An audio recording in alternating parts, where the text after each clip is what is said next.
programa está alocado, né? Tivemos a honra aí de, na abertura do nosso programa, receber a visita do professor Martinelli durante uma visita da CAPES, e é um prazer para a gente muito grande poder ouvi-lo, professor, aqui em nosso evento, o senhor poder compartilhar conosco desse workshop, um momento importante. A gente agradece seu aceite de prontidão e estamos ansiosos para ouvi-los falar. Muito obrigado, professor. Muito obrigado, Rafael. Eu que agradeço. Não é aquele agradecimento protocolar, não. É um agradecimento sincero mesmo, de ter gosto, de ser lembrado, né, para eventos dessa natureza. É muito bom, né, quando a gente está conversando diretamente com o estudante da graduação, da pós-graduação. A nossa essência é de professor. Nossa essência é fazer pesquisa atrelada ao desenvolvimento pessoal, né, das pessoas. Ou seja, em poucas palavras, né, nossa essência é lidar com gente. E isso a gente não pode perder nunca, né? Então eu fico muito feliz cada vez que recebo um convite desse e procuro atender a todos dentro daquilo que nos é possível, né, das atribuições, mas eu estou muito feliz de estar aqui e também com a presença do programa de vocês na área de materiais, né? Até agora o desenvolvimento de vocês tem sido muito bom, a gente está vendo bastante iniciativa, engajamento, procura, então acho que vocês têm todos os ingredientes de uma receita de sucesso, né? A gente espera assim longevidade e a gente espera que haja uma relação mútua, né, com a área, com a CAPES, num futuro bastante duradouro, que vocês consigam galgar aí esse crescimento, né, de notas, do reconhecimento através de notas mais altas a cada avaliação. Então eu gostaria de, já tomei 3 minutos dos meus escassos 27 agora, minutos para falar, mas não poderia deixar, a gente economiza nos slides, Rafael, não poderia deixar perder essa oportunidade para manifestar, em nome de toda a coordenação diária, né, nossa sincera satisfação em ter o programa de vocês aqui no hall da área de materiais. Então eu agradeço mais uma vez o convite e parabenizo a vocês por essa iniciativa, espero que vocês continuem, né, com iniciativas dessa natureza, já adequadas aí ao modelo remoto, para divulgar o programa e essa troca de experiências. Então é isso aí, Rafael, estou à sua disposição. Pronto. Então, professor, a boa notícia para o senhor, que o senhor vai ter 30 minutos a partir de agora. Então, a gente Opa! não vai descontar esse tempo. Olha aí, tá vendo? Olha aí, ó. Pensa A que é só a bondade sempre gasolina que aumenta retorna. 3%? Ó. Não é só a gasolina, não. Então, o senhor vai ter 30 minutos e só lembrando que quando estiver faltando os últimos 5 minutos, vai aparecer um aviso na sua tela de estar restando 5 minutos. Ok, professor? Tá Então, legal, pode Rafael. compartilhar sua tela e tá com o senhor a palavra. Muito obrigado. Eu vou compartilhar aqui minha tela, vou dar uma economizada, Rafael, em vários slides aí. Eu realmente estou com um pouquinho de dificuldade de saber o que vocês estão vendo. Queria saber se vocês estão Estamos vendo enxergando perfeitamente a sua tela a compartilhada. apresentação. Então tá Estamos bom. Eu vou vendo. dar uma boa economizada, Rafael. O assunto é extenso, eu procurei manter aqui dentro dos 30 minutos, tá? Para a gente falar um pouquinho sobre o papel que materiais têm nessa nova fase, né, industrial, da indústria 4.0, contribuindo com uma temática extremamente importante, estratégica, né, para o país e para o mundo, que é na eficiência energética, né? E eu vou abordar da metade da apresentação para frente a eficiência energética em termos de construções sustentáveis, o que a gente pode fazer para melhorar os próprios materiais de construção, nos adequando aí a um cenário de um mundo mais quente, de um mundo com menos água, com menos recursos, ou pelo menos com uma matriz energética sendo redefinida, né, daqui para frente. Né? Não por escassez, mas a gente vem acompanhando aí a questão da evolução dos preços, né, do petróleo, a gente já tem a energia elétrica competindo, materiais que têm tudo a ver com vários eixos da indústria 4.0. Não sei se vai ficar a contento, eu vou me esforçar aqui para tentar fazer um overview sobre os diferentes papéis que materiais podem ter nessa indústria, né, nessa fase da indústria, focando aí em energias renováveis, eficiência energética e, por fim, na aplicação de materiais, falar um tiquinho sobre resíduos. O assunto é longo, viu, Rafael? Mas a gente vai tentar resumir aqui. Então, primeiro, para a gente, isso aqui eu acho que já é de conhecimento, né, de todos, mas como é que a gente chega nessa nomenclatura de indústria 4.0, né? Por que 4.0? Cada vez que a gente tem aí uma evolução significativa, uma mudança sistemática de se fazer as coisas, se acrescenta aí, então, um número aqui para identificar uma nova fase da indústria, né? E isso começou ali em meados, né, do século XVIII, com a mecanização. Eu vou fazer um passeio breve, deixando de lado aí praticamente 14 mil anos, né, de história, que foi mais ou menos o que a gente levou, né, para sermos uma sociedade de caça, né, a nos estabelecermos por meio das culturas agrárias, né, da agricultura. Então a gente vai começar aqui, lá em meados do século XVIII, com a industrialização. E essa primeira fase da indústria, a indústria 1.0, sendo marcada então pela mecanização, que foi trazida pelo desenvolvimento do vapor, né, da energia térmica, da energia do vapor. E aí, na segunda fase, a gente já está praticamente um século depois, né? Se a gente pensar que 1780, 1870, nós estamos um século depois, 100 anos para a gente gerar aí uma mudança significativa na forma de se fazer as coisas, que foi a produção em massa, a montagem em linhas de montagem e a energia elétrica, né, a substituição da matriz energética, e um ícone dessa fase da indústria 2.0, a fabricação de automóveis, e uma frase muito famosa do Henry Ford, né, que dizia que você pode ter um Ford T da cor que você quiser, contanto que ela seja preta, né? Isso aí é um marco aí na produção em massa, na montagem, nas linhas de montagem. Depois a gente teve ali em meados do século XX a indústria 3.0, com a introdução da automação dos computadores, da eletrônica, representada aqui pelos robôs, né? Na industrialização, e agora a gente vem no conceito da indústria 4.0. São vários, né, temas que ligam aí a informatização, a computação avançada, né, computação em nuvens, a realidade virtual, os dispositivos móveis, né, vários, temos Big Data, né, análise de grandes bases de dados, e a pergunta é aonde que materiais pode se inserir em todo este contexto. E não é num eixo só. Materiais aí tem uma inserção bacana, né, boa, ampla, em diferentes eixos, na questão dos dispositivos móveis, dos sensores, né, da plataforma de internet das coisas.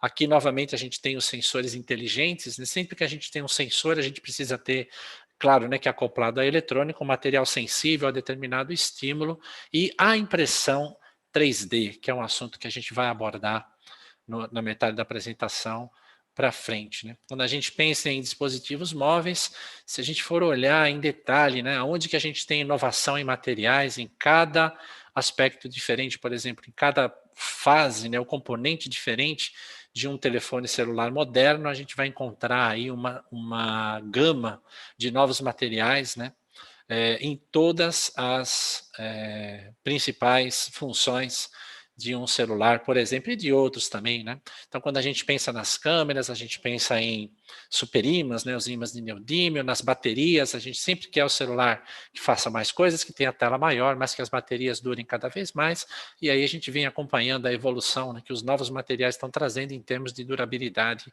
e tempo de recarga das baterias, aqui exemplificado no caso dos dispositivos móveis, mas a gente pode facilmente levar isso para a indústria da mobilidade, né, pensando nos automóveis. As telas, nem se diga, né? A gente quer fazer assim, assim, assim, tocar, tem mais teclado, né? Não existe mais teclado. E como é que isso funciona? Isso funciona através de materiais que sejam sensíveis. Então veja como os materiais estão embutidos, né? Mas ninguém compra material, a gente compra produto. Mas para fazer produto a gente precisa dos materiais. Além disso, a gente tem aí, né, também entre os eixos, né, já falando um pouquinho mais de impacto na sustentabilidade, a eficiência na utilização de recursos, né, precisamos pensar no futuro das matérias-primas desse planeta, na nossa atual taxa de consumo. Será que a gente consegue consumir tanta matéria-prima? Né? Como é que estão as reservas de alumínio? Como é que estão as reservas de terras raras, né, de materiais mais nobres? Né?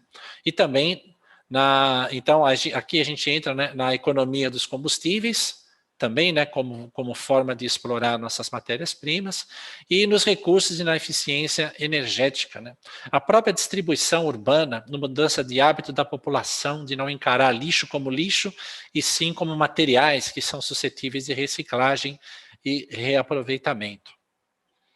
Então, com essa breve introdução, eu vou entrar aqui na aplicação mais direta de materiais nesses três lados, né, desse triângulo aqui, que representa, então, sustentabilidade em construções. Nós temos aqui um lado, né, onde materiais favorece o uso de energias renováveis, desse outro lado, a eficiência energética, e na base, a aplicação de materiais e resíduos. Quando a gente fala de energias renováveis, três aspectos vêm à mente: a energia eólica, a energia solar térmica e a energia solar fotovoltaica. Eu vou focar um pouquinho na eólica e na fotovoltaica, já que a energia solar térmica, ela faz parte já do cotidiano, principalmente a gente aqui no Nordeste, né? Já há algumas décadas, aqueles que usam aquecimento, né, a energia do sol, né, para aquecer a água de casa, e assim economizando, né? Isso é possível aqui na nossa região, porque a gente tem aí dias, um grande número de dias de calor ao longo do ano, então nosso consumo de energia elétrica convencional para aquecimento da água, ele pode ser bastante reduzido, né? Não sei, eu acredito que a maioria até das pessoas que estão nos vendo já tem isso nas suas casas, nos seus prédios, os hotéis usam isso há décadas. A gente vai deixar isso de fora. Pensando, então, falando um pouquinho sobre energia eólica, o Brasil ele tem um potencial enorme que já está sendo, né, operacionalizado de energia eólica. Nós temos hoje uma capacidade instalada de 19 gigawatts de energia eólica. Só para comparação, eu botei aqui a potência instalada de Itaipu, que é de 14, lembrando que esses 14 ainda, como ela é binacional, é dividido com o Paraguai, né? Mesmo que o Paraguai não utilize toda a energia que ele tem direito a Itaipu, ele revende parte dessa energia de volta, nós temos direito à metade, né? Então a gente já passou uma Itaipu em termos de capacidade instalada, né? E com isso a gente tem aí uma redução de 22 milhões, quase 23 milhões de toneladas de CO2, da emissão de toneladas de CO2 por ano, pensando na substituição que a eólica faz das termoelétricas, né? E uma capacidade aí em construção de mais 4 gigawatts, né? No Rio Grande do Norte ainda é, bem pertinho agora a Bahia, né? O estado brasileiro com maior capacidade instalada de energia eólica, né? Por parques eólicos. Nós temos 5 gigawatts instalados e mais 9,6 gigawatts em projetos. São 177 parques só aqui no estado. E isso da forma como a gente conhece a energia eólica hoje. Instalações onshore, significa em terra, com torres aí que têm alturas inferiores a 50 metros. E isso nos abre aí dois cenários muito bacanas. Primeiro, que é a instalação da energia eólica offshore, como a gente está vendo aqui na figura de baixo. Isso já tem projetos em andamento aqui no estado. É o aproveitamento, ou seja, para não competir com terras, né? E para utilizar esse potencial de ventos marítimos, né? A gente faz a instalação de usinas no mar, né? E também explorar um potencial gigantesco, estimado aí da ordem de 880 gigawatts, se nós conseguirmos elevar a altura das torres para essa faixa de 50 a 100 metros de altura. Mas essas duas condições aqui, elas nos remetem diretamente ao que os materiais precisam, como os materiais precisam responder. Nós estamos falando de ambiente salino, estamos falando de água, estamos falando de alturas, de maiores alturas, né? Eu não vou entrar na particularidade de cada material, né? Mas a gente já percebe aí todo um estudo em desenvolvimento, coisas já concebidas e outros aspectos ainda com muito espaço para aproveitamento em termos de novos materiais leves, como os compósitos, como as ligas de titânio, como as ligas até de aço baixo carbono, dependendo do tipo de componente que se deseja para cada instrumento, né? Para cada parte, peça, né, que se vai fazer dessas torres, né? Aqui a gente tem apenas dois gráficos aí relacionando o módulo de elasticidade com a densidade, sempre procura por materiais leves e de alta resistência, e aqui a gente tem a resistência, o limite elástico, né, de alguns materiais comparados com o seu preço, né? Então, sempre que a gente desenvolve materiais com melhores propriedades, precisamos cuidar para que a relação custo-benefício seja ainda favorável. Então tem um espaço para crescimento aí de materiais muito grande. A outra, como a gente já sabe, né, também a gente não tem intuito de ler gráfico, né? Isso aqui é um gráfico de eficiência energética em função do ano, né? Paramos até aqui em 2020 para a gente ver como a eficiência energética dos materiais aplicados para energia fotovoltaica aumentou, né? Melhorou. E hoje já é comum nós termos aí no cenário da gente, por exemplo, eu peguei esse aqui porque ele é bacana, que são terras não tão apropriadas para cultivo. Nós estamos olhando aqui uma cadeia aí de montanhas, uma encosta no Tibete, né? São 27 quilômetros quadrados, gerando 1 gigawatt de energia, 4 milhões de painéis solares instalados. Isso aqui já faz parte do nosso cenário, não só industrial, mas também doméstico, né? Tenho certeza também que estou falando com várias pessoas que, se já não têm seus projetos solares instalados na sua casa, estão pensando em ter. Entra na internet, não tenho nada a Voltaica não está patrocinando nada, né, aqui do evento, né, Rafael? Isso aqui estava só lá disponível na internet. Tem várias empresas hoje que podem executar os projetos solares individuais, e isso é devido à disponibilidade, então, de material, que é o silício grau solar, enquanto a gente não tem materiais melhores. Certamente nós temos muitos materiais melhores por vir, melhorando a eficiência e reduzindo o preço. Infelizmente, né, o Brasil não domina todas as etapas da transformação de silício mineral. Nós somos a quarta reserva mundial de silício, né, responsável pela produção de 8% do silício grau metalúrgico do mundo, que é exportado a uma faixa de $2 o quilo, mas a gente não domina todas as etapas da cadeia para transformação isso em silício solar, grau solar, mas outros países já dominam. Mais uma prova de que tecnologia é sim recursos financeiros, tecnologia é economia, né, e que o país que pretende então entrar, né, nesse novo século aí de inovações cada vez mais rápidas, precisa investir em seus materiais e na cadeia de produção dos mesmos. Falando um pouquinho sobre fachadas eficientes e conforto térmico, a gente já tem, isso aí é uma coisa já estabelecida, né? Essa aqui é a fachada da sede do Sebrae em Brasília, onde a gente tem os brisés de materiais leves, né? Eu coloquei isso aqui em contraponto para a gente ver que muitas vezes não precisa se gastar fortunas, rios de dinheiro para você ter um melhor aproveitamento do vento, para ter um melhor aproveitamento da natureza, né, dos recursos naturais, para transformar um ambiente em um ambiente mais confortável, né? Ser eficiente, energeticamente mais eficiente, né? E aqui a gente tem um vídeo muito interessante também, tá na internet, quem tiver paciência de buscar, né, da empresa Fibernet, onde eles fazem uma associação bacana, olha. Eles associam as fachadas inteligentes com a geração de energia solar. Eu vou adiantar um pouquinho aqui por causa do tempo, olha, mas olha que legal. São painéis solares com sensores e eles ficam buscando a melhor posição do sol durante o dia, ficam girando, né, otimizando, maximizando a captação e a transformação da energia do sol e, ao mesmo tempo, funcionam como brisés, né? Isso, um bom projeto de arquitetura consegue combinar qual a fachada, né, o lado dos prédios, que pode fazer aproveitamento das placas solares em função da insolação diária, né, e seus ângulos, e assim utilizando energia renovável e utilizando a própria ventilação natural para reduzir o consumo de ar-condicionado. Tá? Por falar em consumo de ar-condicionado,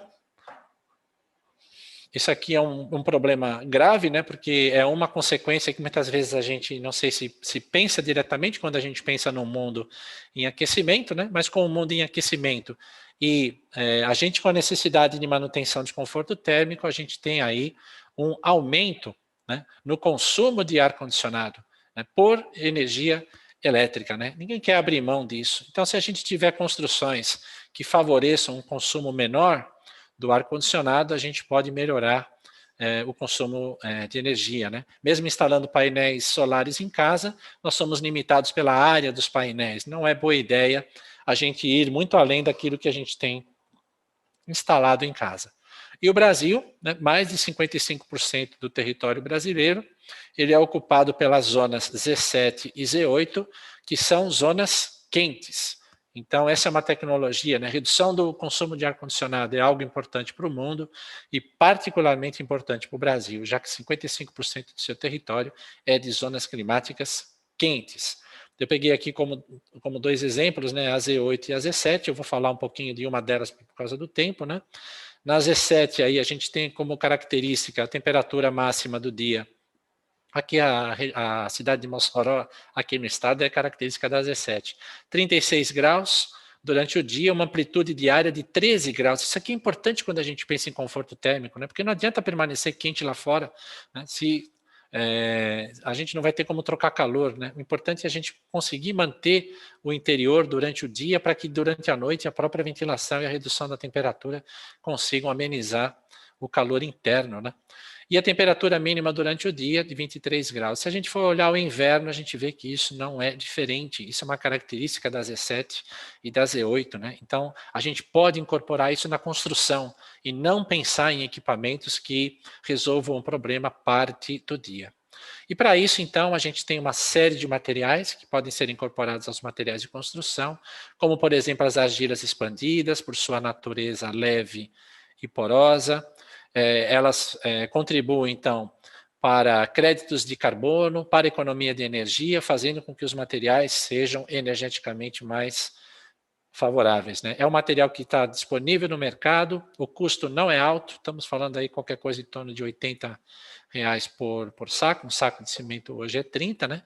E as argilas não compõem mais do que 10%, então não há um impacto tão grande assim na economia da produção dos edifícios, né? Outros materiais são a vermiculite expandida, também disponível comercialmente, é um material que pode armazenar ar, né? Ar estagnado é bom, quando a gente pensa em conforto térmico, e as diatomitas, que têm aí uma porosidade natural também a elas. Além disso, a gente tem resíduos industriais, aqui a gente tem um lindo piso de porcelanato, sonho de consumo de quem vai se casar. Tenho certeza também aqui que na audiência a gente tem aí muita gente pensando em se casar. Sei, né? E aí o porcelanato faz parte dos planos. Só que a produção do porcelanato, desde a matéria-prima, a prensagem e o acabamento, ela gera uma série de resíduos. Aqui a gente está vendo o acabamento, né? O lixamento, o polimento do porcelanato, montanhas de resíduos finos que também podem ser utilizados na produção de materiais cimentícios. Eles têm toda uma composição química, cristalográfica e de tamanho de partículas adequada à sua inserção nas matrizes cimentícias. Assim a gente chega no tema conforto térmico. Nós temos aqui na UFRN um grupo de trabalho focado em conforto térmico. Eu vou falar um pouquinho sobre os resultados da Ilana, que eu tenho certeza que meu tempo está acabando.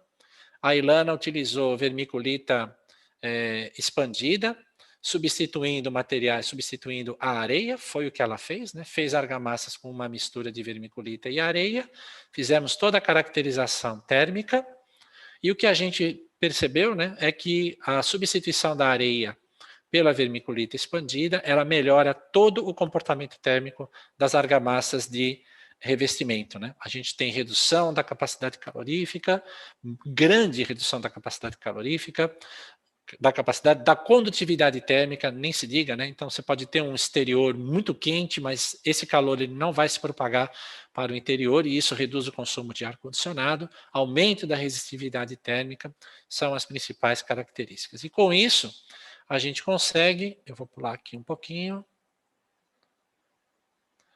vou pular aqui um pouquinho também, e com isso a gente consegue determinar qual é esse gradiente entre face interna e face externa dos materiais, utilizando um protótipo desenvolvido aqui na casa pelo professor Kleber Cabral, da UFERJA, que faz pós-doutorado aqui no nosso grupo. É um protótipo bem simples, mas que faz uma série de medições de temperaturas, e a gente consegue ver que com a introdução de vermiculita expandida, nós aumentamos o gradiente térmico entre face interna e face externa de 5 para quase 13 graus Celsius. E isso é muito bom na redução do consumo de ar-condicionado. O professor Ayrton também fez o seu doutorado aqui conosco, ele foi um pouquinho além e ele desenhou um material, ao invés de fazer o aproveitamento de materiais existentes, como as argilas expandidas, a vermiculita, ele desenhou um material chamado PCM, né? Que tem, então, a capacidade de armazenar o calor. Então, olha que bacana, né? Além de ser uma parede térmica, você pode divergir, você pode desviar esse calor para uma outra aplicação, como, por exemplo, aquecimento de água. Tá? Eu vou pular também o desenvolvimento, mas aqui a gente tem o projeto dele. Esse artigo, se vocês puderem olhar depois, quem tiver interesse, está na Construction Building Materials, é muito legal. Porque o que o professor Ayrton fez foi partir de um desenho de uma microestrutura que ele tinha na cabeça. E aí ele transformou essa microestrutura em um material particulado real, que é o que a gente está vendo aqui, testou esse material, estou pulando também os resultados do teste, e verificou que esse material resiste às temperaturas típicas da exposição ao calor e é capaz de armazenar essa energia térmica que seria desviada para o interior. Olha que engraçado, né? Você tem uma temperatura alta fora, essa energia ela permeia para o interior, aquece o interior e a gente liga o ar-condicionado para dissipá-la. Né? E dessa forma a gente pode fazer um aproveitamento mais consciente e eficiente. E para finalizar, o que a gente tem feito, né, em termos da união desses novos materiais com esse conceito aqui de impressão 3D? A impressão 3D ela já é conhecida no mundo como uma técnica que está entrando no mercado. O mercado da construção civil é altamente fechado, né, para novas tecnologias, a coisa precisa ser muito bem validada, mas ele tem impactos muito positivos pensando em indústria 4.0, como o consumo de energia, eficiência do trabalho, redução dos custos de manutenção de equipamentos. Os canteiros de obras, da forma como a gente está habituado, né, com um trabalho pouco especializado, eles tendem a ser melhorados aí com a qualificação dos funcionários. O que a gente está vendo aqui é uma impressora 3D que é capaz, então, de imprimir. Vocês já devem ter visto isso para polímeros. Tem um grupo aí no Federal de Pernambuco que faz isso muito bem com polímeros. A ideia é que a gente utilize isso para construções. Tá? Então, as vantagens é redução do número de processos na obra, melhoria da produtividade, redução do tempo de construção, menor custo, qualificação da mão de obra. Você fala, isso vai gerar desemprego. Não, isso vai qualificar a mão de obra e melhorar o ritmo da construção. Tá? E aumento de escala. Eu já resumi ali esse fluxograma, né? Eu vou economizar aqui no tempo também, mostrar um exemplo no mundo de uma suíte, não é o hotel todo, isso aqui existe de fato, é o Luiz Hotel na Filipinas, que utilizou como protótipo uma suíte, né, e imprimiu todos os constituintes dessa suíte, né, em cimento, para fazer aí uma demonstração da capacidade dessa tecnologia. Tá? Na impressão, as paredes elas vão subindo, você vai ver isso num videozinho aqui da UFRN, e todos os constituintes, componentes são impressos de uma só vez. Aqui a gente tem a evolução da obra. Tá? Veja, né, que não precisa depois ficar quebrando, né, porque isso aqui é uma programação tipo um CNC. Você programa a impressora e ela imprime o concreto apenas nas áreas desejadas. E aqui já é a finalização. Permite acabamento, pastelhamento, permite assentamento de cerâmica, não tem modificação no acabamento. Tá? No mundo, também vou pular bastante aqui, porque isso aqui ficaria para um momento onde a gente pode tratar especificamente sobre esse tema. Nós temos vários exemplos já no mundo. Desde 2015, essa tecnologia tem ganhado aí adeptos. Né? Aqui nós temos um prédio de 4 andares na China, 160 mil dólares para a construção desse prédio. Aqui nós temos uma casa também. Veja a geometria, olha que legal, né? Algo difícil de fazer com forma. Na impressão 3D a gente faz facinho, né? Essa casa aqui custou 10 mil dólares para uma casa de 40 metros quadrados. Tá? Para a realidade local deles é muito bom. Aqui nós temos outro exemplo, né, de casa impressa, né, em 3D, e assim a gente tem um número de obras que vai crescendo com o tempo. Isso aqui é 2019, e redução também do tempo de construção. Tá?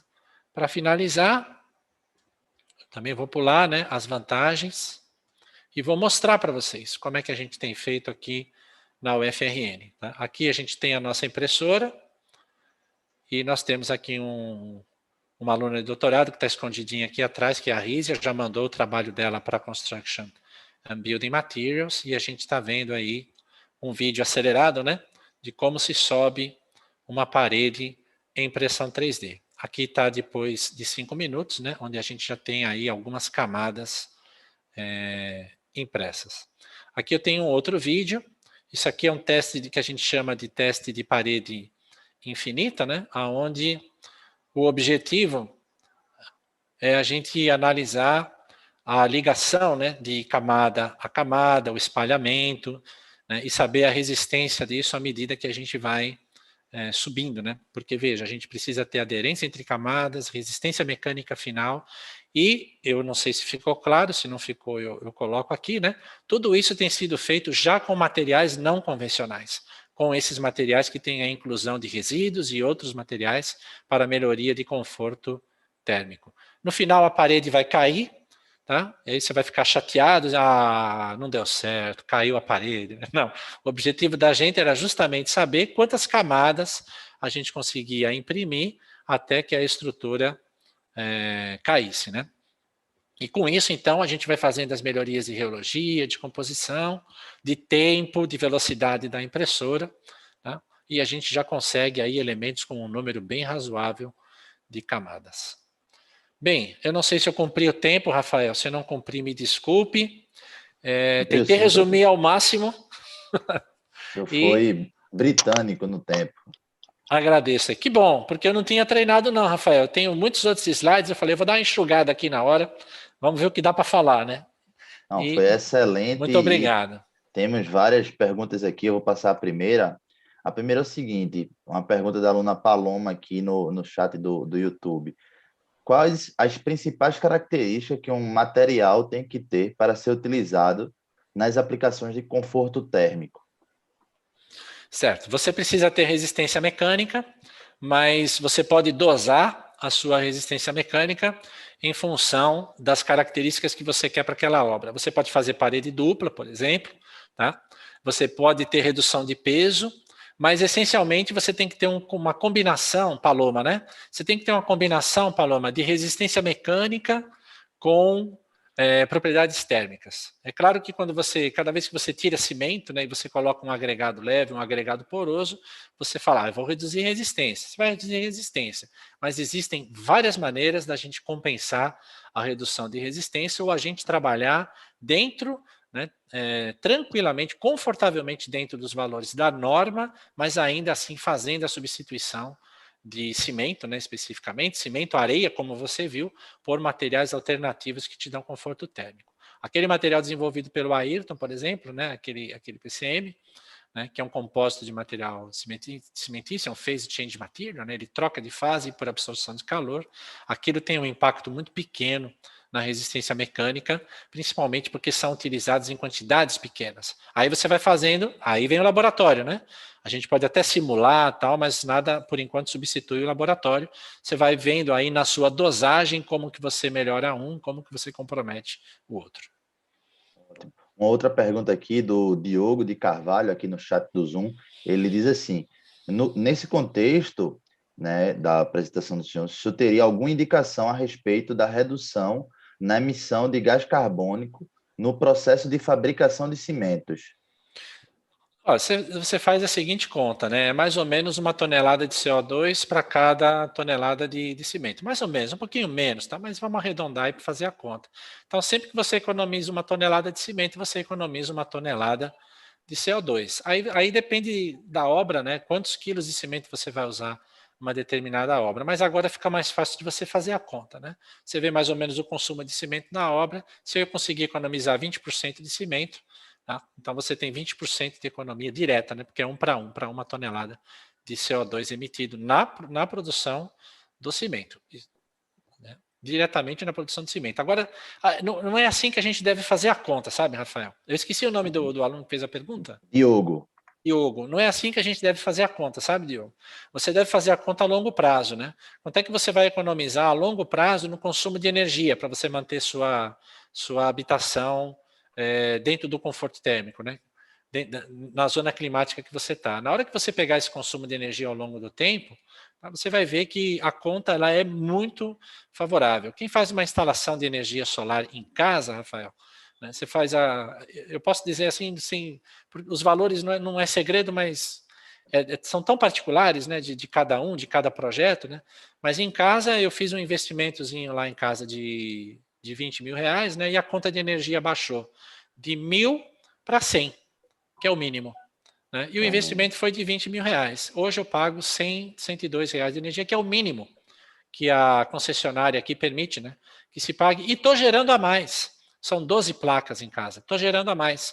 Então, quando vier o calor mesmo, né, o consumo de ar-condicionado vai aumentar um pouquinho, já tem esses créditos, né, com a concessionária. Vou poder consumir um pouquinho mais e a conta vai ficar em zero. Só que daqui a 24 meses, 24 não, menos, né, porque já faz 8, né, daqui a um ano e um pouquinho aí, né, aí já terminou o empréstimo. Né, você fala, e daqui para frente? Daqui para frente é só economia mesmo, né? E não é só economia de dinheiro, né? É economia ambiental também, porque você não está consumindo aquela energia elétrica que vem da termoelétrica, que vem inclusive da hidrelétrica, né? A gente sempre atribui aí ao conceito de hidrelétrica uma energia mais verde, mas lembre-se, né? Para você expandir potencial hidrelétrico, você precisa inundar áreas cada vez maiores, ponto número 1. Ponto número 2, a gente depende do quê? Veja a crise que a gente está passando hoje, né? A gente depende da chuva. Aí você fala, então eu vou torcer para chover. Não é torcer para chover, né? Os rios aéreos, fluviais, depende de todo o ecossistema. A gente está transformando o ecossistema da Amazônia, estamos transformando o ecossistema do Pantanal e estamos rezando para chover. Então a gente vai precisar fazer a dança da chuva, né? E vamos voltar ao tempo, aquele primeiro tempo lá, né? Antes até da agricultura, começar a fazer dança da chuva, porque nós estamos modificando os ecossistemas do planeta, né? E o planeta é um ser integrado. Na hora que você modifica a Amazônia, na hora que você modifica o Pantanal, você está desviando os rios aéreos, né? E os lagos, né? Os grandes lagos, eles dependem da passagem dos rios, né? Então a pergunta é, né? Será que a nova geografia dos rios aéreos vai continuar coincidindo com a localização dos lagos, né? Será que o próprio curso dos rios, né? Será que eles vão continuar os mesmos? Será que eles vão continuar existindo, passando pelos mesmos lugares? Então você vê como a energia solar é importante. Ela é disponível em todos os lugares, inclusive agora com a solar e a eólica, né? Agora com o aproveitamento de locais que você não compete com plantio, você faz ela offshore, desde que você tenha materiais resistentes à salinidade, materiais leves, né, com todo aquele comportamento que a gente viu naqueles 2 slides, de forma bem simplificada, Rafael. Tá? Então, eu esqueci por que a gente chegou nesse ponto, tá? Mas, sim, me lembrei, né, das características dos materiais. Sempre coloque na conta quanto que você vai economizar de energia ao longo do tempo de vida útil de uma casa, 20, 30 anos, né? Quanto você vai economizar de ar-condicionado, né? E na energia eólica, na fotovoltaica, esqueci, né? As empresas que comercializam painéis residenciais hoje oferecem garantia completa de 25 anos. Então você faz um investimento que você paga em 2 anos e você tem 23 anos para usufruir desse investimento dentro da garantia dos painéis. Ótimo. A última aqui, professor, para a gente finalizar, tem várias aqui no chat, eu peço que quando a gente acabar aqui, se eu puder responder lá no chat aqui do Zoom, mas eu selecionei mais uma aqui, que é interesse de estudante, de fazer um doutorado. Ela pergunta, a estudante Cícera, a pesquisa sobre a construção de paredes em 3D tem em quais instituições parceiras, pública e privada?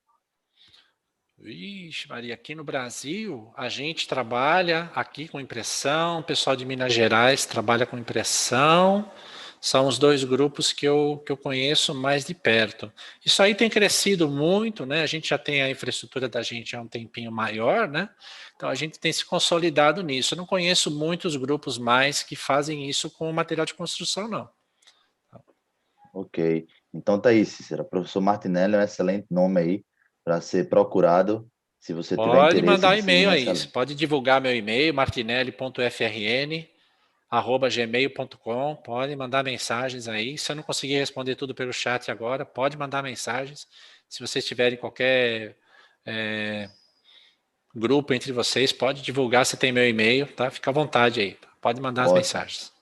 Professor, a gente agradece muito sua participação, os estudantes também, e foi uma honra para a gente poder ouvi-lo, o senhor. Igualmente. Muito obrigado. Estou à disposição de vocês.